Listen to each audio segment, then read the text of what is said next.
Hi guys, this is day 2 of styling my natural hair, and I'm going to be walking you guys through my natural hair journey whilst I style my hair. As you can see, I've got some braids in. I've got 4 braids in. I didn't want to do a whole braid out thing like how I did yesterday, because that would have been too long. So I just decided, let me just put it in 4 big braids to kind of preserve the curl pattern and to just not have too much hassle today with taking it out. We're going to start from the very beginning of my life. I've got my notes here, so if I'm looking here, it's because I'm reading my notes. So when I was younger, guys, I was natural up until the age of 12. And when I say natural, I mean my hair just wasn't relaxed. So up until the age of 12, I was sporting a big afro. My hair's always been thick, as you can see, but my afro was big, just like it was. Actually, that's jumping ahead. It was super big. It was one of those big afros when blow dried. And I loved having long hair. I didn't have hair insecurities when I was younger. I did not care about my texture being thick. I loved having a big afro. I thought it was so cute. I thought it was so feminine because I've always loved feminine stuff like makeup, lip gloss, stuff like that from when I was younger. So I just looked at my hair. Whenever it was blow dried, I would look at it and I would feel like, yeah, this is so cute, up until the age of 12 when I joined high school. Now, when I joined high school, I started to dislike my hair. In primary school, my hair would always be braided. I would even get these wool braids. I think it's a Ugandan thing where you get wool put in your hair, like actual yarn. My mom would use that, and she would use it because it would blend with my natural texture. So she would use brown wool. And yeah, so I had that in my hair. I always had my hair in braids. My mom would braid my hair in these big thick braids. Guys, if I showed you the type of hairstyles I was sporting when I was younger, I think some people would, you'd have to laugh. You would have to laugh. I would have a bob and it was made out of yarn. My mom was doing interesting stuff with my hair. And so I loved it. I never really wore it out. Whenever it would be out, it would be getting blow dried, thrown into braids, and then braided the next day. So when I did get to see it, I'd just think to myself, yeah, I love having long hair. I just always liked having long hair. I didn't particularly care about the fact that it was kinky, as I said. So now when I joined high school, that's where something switched in me. And I think it was because people in high school, they're not, especially back then, they weren't too conscious of how saying things like you have peps and whatnot would affect somebody. So you would find people in my year group, if you had hair like mine, obviously sometimes when you braid your hair, if you haven't combed the back, then these little peps would form. I don't know what they're actually called, but just little coils. I think they're just called coils. They would form at the back of your head. And if people found you with peps in the back of your head, oh my goodness, they would let you know. They would let you know. And it wasn't in a good way. You would hear about it. You would get mocked. They would pull it. And it was just a whole thing, like you had peps in your head. So this comment was said to me. My peps were pulled, unfortunately. And it was my best friends who would say this to me because I had the kinkiest texture out of all of us. So I would get the most of these peppy comments, and it was said in a lighthearted way. So even when it was said to me, at that moment, I didn't realize I was internalizing it because I didn't think it was that deep. I was just thinking, oh my gosh, you guys are being so jarring, because I would do it to them as well. So we'd all kind of do it to each other. There's been a change in lighting because for some reason, the light outside just got really dim. I don't know what's going on, but we're going to continue. We all just was calling each other peppy if you had 4C hair, and we saw that the little kinks at the back had formed into little balls. And it was stuff like that, I feel that contributed towards me not liking my hair. And also I grew up, well, when I started high school, guys, it was 2016. So that meant the natural hair movement was not started yet. If it was, I hadn't heard about it. And people were still very much into, well, the beauty standard was very much still light skin, loose curly hair, light eyes, and that was it. Anybody else is just kind of no, unless you were white, you had a different standard. But in the black community, it was light skin. That was the standard. So I didn't fit that. I think that's what it was, kind of, that also contributed to me not liking my natural hair, because I had actually started to not like it before people were calling me peppy. Because when I would look online and try and find, for example, natural hairstyles that were done with 4C hair, all that would be coming up was 3C, the looser kind of curl patterns. And so that led to me not really liking my natural hair too. So once I hit 12, I started to beg my mom to relax my hair. And she didn't actually agree to it straight away because she didn't think that I should, if I remember correctly. I don't think that she was in support of me relaxing my natural hair. I think everybody was telling me, you're going to regret it, don't do it. I even remember one time, and this is when my mind was made up. And once my mind is made up, it's hard for me to change it. I had gone to church and I was just letting everyone know that, yeah, I'm going to relax my hair. And this one girl who was already into the natural hair movement, she was like to me, and she was 2 years older than me, by the way. She was like, don't do it. You're going to regret it. Like, trust me, if you want to go bold, do it. But I thought the way that she said that was kind of condescending, because she was being a little bit like, she had my best interest at heart, but she was kind of like, she just sounded too sure of herself. So I wanted to also prove her wrong, because at this point as well, I started to do research into people who had relaxed their natural hair and it had gone well for them. So I was thinking, girl, please, like, whatever you've said, it's gone in one ear and it's gone out the other. I don't care what you're talking about. So I didn't take the warning, and I really honestly should have, because she was right. I had relaxed hair for 2 years, from 12 to 14. And I'm going to insert pictures as I'm talking. I'm going to be inserting pictures. And guys, it was good for like the first 6 months. And then it just went downhill because I was not taking care of it properly. Relaxed hair needs to be taken care of just as much as natural hair does. You can't just sleep with it anyhow, because it's going to break off more easily because it's more brittle. You've literally fried all of the thickness out of it, all of the health out of it. Like, it's going to break. It's going to go ahead and break.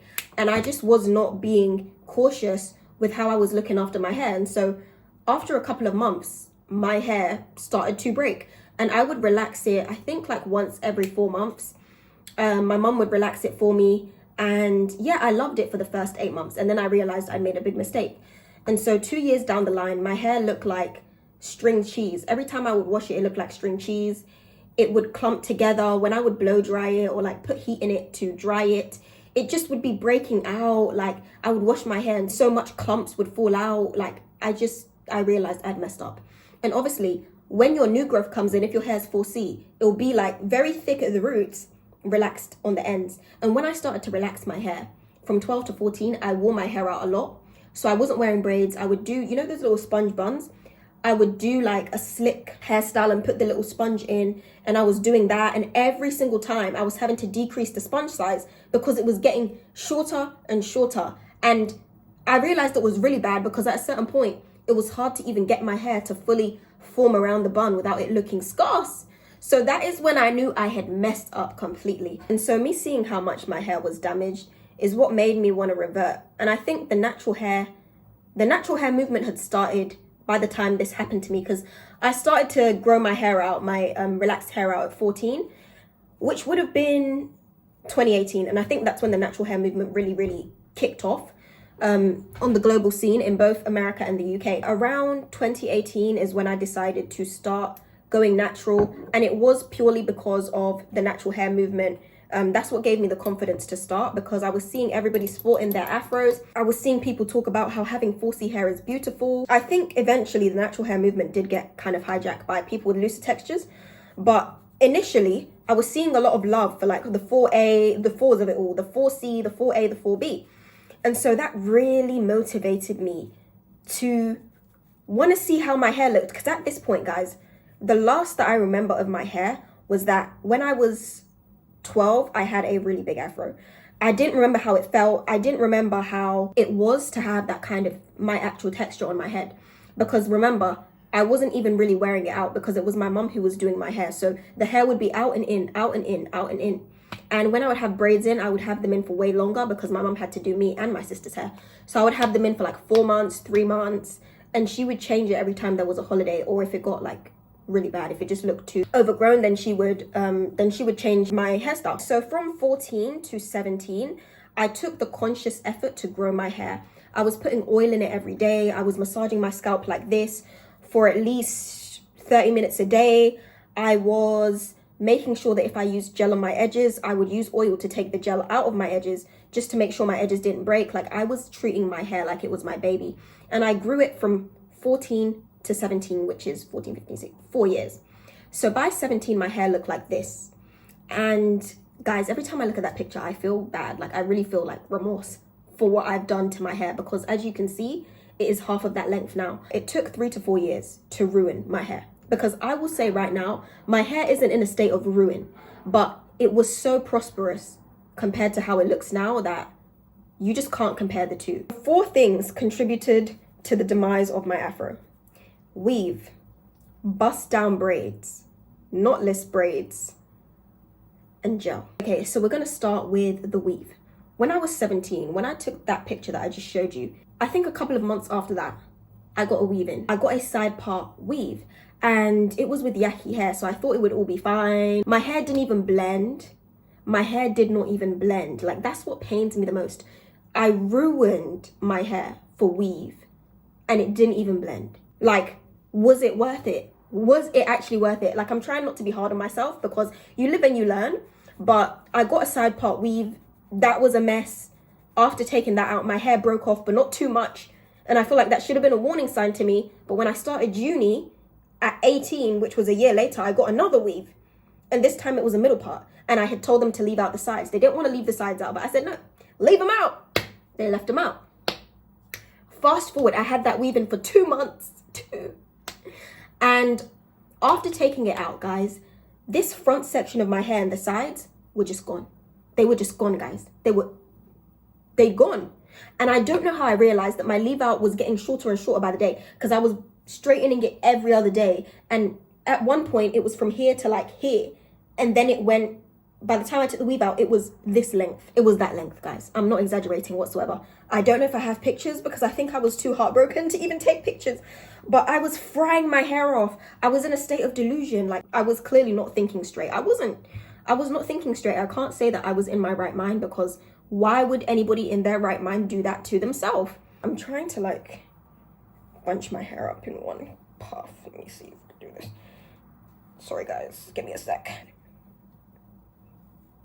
Right, so this is a hot pink band. Definitely not the best option. My hair diminished so badly, guys. So that's what the weave did to me. The weave broke off this part and the front. Now the bust down braids, I started to learn how to do my own hair, and I began doing my own braids, mainly because when I came to uni, I didn't have my mom to do my hair for me, and I didn't want to waste my money on getting my hair done every single month or every 6 weeks. That was just not ideal for me. And so I started to learn how to do my own hair because I could already braid other people's hair. I just never tried on myself. I thought it would take too long and whatnot. And so when I started to braid my own hair, guys, I started to get into bust down braids. And those look like this, if you've not seen them before. And I rinsed that style. Even before choosing to wear my natural hair out, the last style that I had was boho braids. I rinsed that style to the ground. I did it for like 9 months straight, back to back, different colors, different lengths, different. And the way that diminished my hair is because I was doing knotless braids, guys, knotless. And knotless braids have diminished, I'm gonna get into that, but those also diminished my hair. So it was being diminished at the root and at the ends. The bust down braids diminished my hair because if you know anything about bust down braids, right, you know that you don't braid them all the way to the end. And so you stop the braid exactly where your hair stops. The issue with this is that once the hair starts getting messy and once it starts to unravel, your ends begin to diminish. Your ends diminish. Now with these braids, because I would have them straight most of the time, I was using this brush to comb it. So the ends of the braids were coming out as I was combing it with this. And so the ends of my hair were exposed. They were exposed to being brushed harshly. The elements, I would straighten them at times so the ends were getting fried off. After a couple of months of doing bust down braids, I realized that my ends were messed up. I'm gonna add a picture. My ends were so thin. And I said to myself, what happened? Like, what have I done? I literally learned how to do my braids just to stop the breakage that I was seeing. Little did I know, I was adding to that breakage. And there's also a conversation happening on TikTok right now about whether bust down braids are problematic in themselves, because why can't you just get like braids that actually look like braids? Why do you want the braids to have like a bust down effect? And I'll be so real, as a braid girly, yeah, somebody who just doesn't wear wigs, I'm not a fan of wigs for myself. I've tried one time and I just couldn't do it. I was doing bust down braids to kind of have that effect, to have that same effect. For me, it was just a way to kind of simulate having a wig without actually wearing a wig. There can be a problematic side to that if it's damaging your natural hair. If your natural hair is fine and protected under it, then good and dandy. But mine was getting damaged in order to have the illusion of straight hair, in order to have the illusion of loose curls. And that's the issue. That's where the issue comes in. That's where it becomes problematic. Let's get into knotless. When I started to do my hair, because I'm a perfectionist, I was doing box braids, precise boxes, and I was using gel. It wasn't even this kind of nicer gel that doesn't have as much chemicals in it. It was gummy. And I was using that, and I was tightly doing knotless.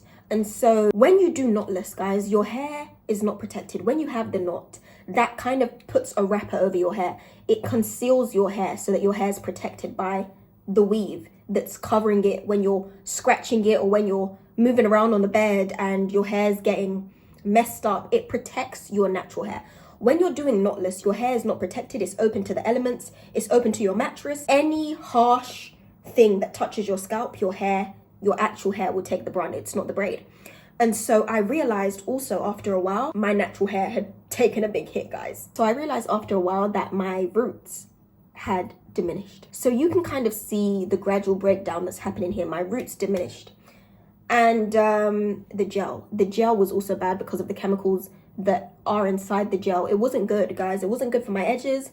It wasn't good for my roots. So that leads me to this current moment. I'm 20 years old. After 3-4 years of damaging my hair with weaves, bust down braids, gel, and knotless, I am restarting my natural hair journey, and I am actively trying to grow my hair out again, so that it gets to the same length that it was when I was 17. And I've learned so much. I won't say that I love my hair right now to the point that I feel like I should be loving it too. I feel like there's still a long way to go in that area. But I will say that I'm going to avoid weaves and hairstyles that actively damage my hair, because I'm not trying to damage it any more than it's already damaged. I don't want to do that just so that my weave can look good, but my natural hair is suffering. And so, yeah, I still have a ways to go in this journey, but I'm excited to be on it again. If I was to speak to my 17-year-old self, I would have told her, like, girl, do not do these weaves. Because I was under the misconception that my 4C hair was bulletproof. And I feel like a lot of 4C girls go through this because we're told things like your hair's tough, it's so hard to deal with at a young age. We have these delusions in our head that our hair is so tough that it can handle insane amounts of heat, insane amounts of manipulation. And it's still hair, guys. It's just hair. And when you actually deal with it and you're patient with it and you just like feel it, it's soft, guys. It's soft, even if it's thick like mine. At a certain point, if you're just intentionally damaging it, it will break off like any other hair type. Like 4C hair is not bulletproof. And that is something that I need to unpack. And I'm currently unpacking the misconceptions that tell 4C hair girls that our hair is tough. It's not tough whatsoever. And it can't withstand months of being fried just because it's tight in texture. I genuinely was delusional. I thought that after 2 months of wearing weave, I would take it out and my hair would just be the same. Boy, was I wrong. So I would tell my 17-year-old self that your hair's not bulletproof, babe. Like, your hair's not bulletproof. Like, you're gonna regret this in a few years. Take care of your hair. Your hair's beautiful. Your hair's long. Your hair's thick. Like, do not go down this road. It's going to diminish. It will not just remain as you fry it off. It will go down. It's hair. Okay, guys, so this is how the style is looking. I'm gonna try and get this to lay down. I'm gonna clip it with this. But yeah, to all the 4C haired girls out there, no, actually, scratch that. To every single young girl out there who has lovely natural hair and you're not caring about it, you're damaging it, you're doing things to it that you know are damaging, your hair will fall off if you continue, like mine did. So please preserve your hair. Even if it's not the longest, even if it's not the healthiest right now, try and get it to a healthy place. Because when you're 20 and your frontal lobe starts to develop a bit more, you're gonna wish that you had taken care of your hair. Like, if you want to wear it out more, you might wish that it was a bit longer. You know, if you have long hair now but you're not taking care of it and it goes, you're gonna want that back. So don't damage your hair because you think that it's indestructible, because people have told you, if your hair's of a tighter texture, that yeah, your hair's tough. Your hair is not tough. It's really soft, guys. Like, it's soft, it's not tough, and it's hair. So please just take care of it. Take care of your hair and try and love it the best you can. Even if you don't want to wear it out, just kind of try not to damage it, please. This is coming from me. You've seen my whole journey, and I have a lot of regrets of things that I've done. Like, I regret a lot of the things that I did, and I just don't want anybody else to have to go through this if you can listen now. I wish I listened to that girl who warned me at 14, don't do this. Or was it 12? It was 12. I wish I listened to her. She was 2 years older than me. She was on her natural hair journey. She would wear her hair out. I think she still does. I wish I listened to the girl. So don't be like me. Take my warning and try and love your hair, because it is beautiful, and one day you'll see that. And when you do, you don't want to have to go through everything I did just to figure that out, you know, to come to that realization. I tried my best to get it to stay down, and it doesn't want to stay down, so I'm gonna leave it alone. But this is the final product. I put different earrings in. Today I was feeling like wearing a bit of a bigger hoop. But yeah, guys, this is super cute. Stay tuned for day 3. And also to mention, I have made a Substack, because every day after I'm done going about my day, doing my hair, I journal how I felt about my hair and what I realized, just how I'm feeling overall, how I felt after posting on day 1 with my natural hair out when I've never done that before. Like, I'm just journaling my experience for myself, but I thought I'd share it with you guys. So if you want to read about literally what's going on in my head during this current moment, then you can head over to my Substack, because every day I'll be posting journal excerpts from my notes app. So if that's something you're interested in, then go ahead and check that out, sisters and brothers. But yeah, thank you for tuning in. I will catch you tomorrow.